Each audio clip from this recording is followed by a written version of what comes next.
எத்தனை சதி வேலைகள் செய்தாலும் தமிழ்நாட்டில் தாமரை ஒருபோதும் மலராது என திராவிடர் கழக தலைவர் கி வீரமணி திட்டவட்டமாக தெரிவித்துள்ளார். கள்ளக்குறிச்சி மாவட்டம் திருக்கோவிலூர் நகராட்சியில் திராவிடர் கழகம் சார்பில் புத்தக வெளியீட்டு விழா மற்றும் பொதுக்கூட்டம் நடைபெற்றது. இதில் திராவிடர் கழக தலைவர் கி வீரமணி கலந்து கொண்டு 5 புதிய புத்தகங்களை வெளியிட்டார். பின்னர் நிகழ்வில் பேசிய அவர், எத்தனை சதி வேலைகள் செய்தாலும் தமிழ்நாட்டில் பாஜகவால் கால்பதிக்க முடியாது என கூறினார். அனைத்து மக்களுக்கும் அனைத்து உரிமைகளும் கிடைக்க திராவிட மாடல் ஆட்சி மீண்டும் அமைவது அவசியம் என்று அவர் அறிவுறுத்தினார். ஏன் பிஜேபி ஆட்சி மீண்டும் தமிழ்நாட்டில் வர முடியாது? என்ன பண்ணாலும் தாமரை ஒருபோதும் கற்கோட்டையிலே மலராது. இது கற்கோட்டை. வேண்டுமானால் உங்கள் தாமரை செயற்கை தண்ணீரை விட்டு கொண்டு வந்து நடலாம். மற்றவர்களானால் இந்த செயற்கையா நட்டு பார்க்கலாம். ஆனா தாமரையை ஒருபோதும் நீங்கள் செயற்கையா நட்டு பார்க்க முடியாது.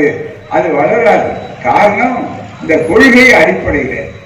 எத்தனை சதி வேலைகள் செய்தாலும் தமிழ்நாட்டில் தாமரை ஒருபோதும் மலராது என திராவிடர் கழக தலைவர் கி வீரமணி திட்டவட்டமாக தெரிவித்துள்ளார்.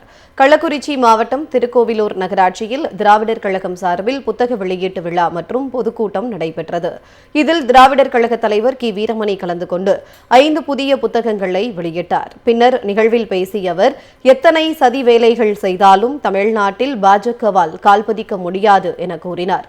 அனைத்து மக்களுக்கும் அனைத்து உரிமைகளும் கிடைக்க திராவிட மாடல் ஆட்சி மீண்டும் அமைவது அவசியம் என்று அவர் அறிவுறுத்தினார். ஏன் பிஜேபி ஆட்சி மீண்டும் தமிழ்நாட்டில் வர முடியாது? என்ன பண்ணாலும் தாமரை ஒருபோதும் கற்கோட்டையிலே மலராது. இது கற்கோட்டை.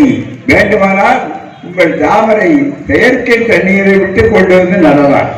மற்றவர்களானால் இந்த செயற்கையா நட்டு பார்க்கலாம். ஆனா தாமரையை ஒருபோதும் நீங்கள் செயற்கையா நட்டு பார்க்க முடியாது. அது வளராது. காரணம் இந்த கொள்கை அடிப்படையில்.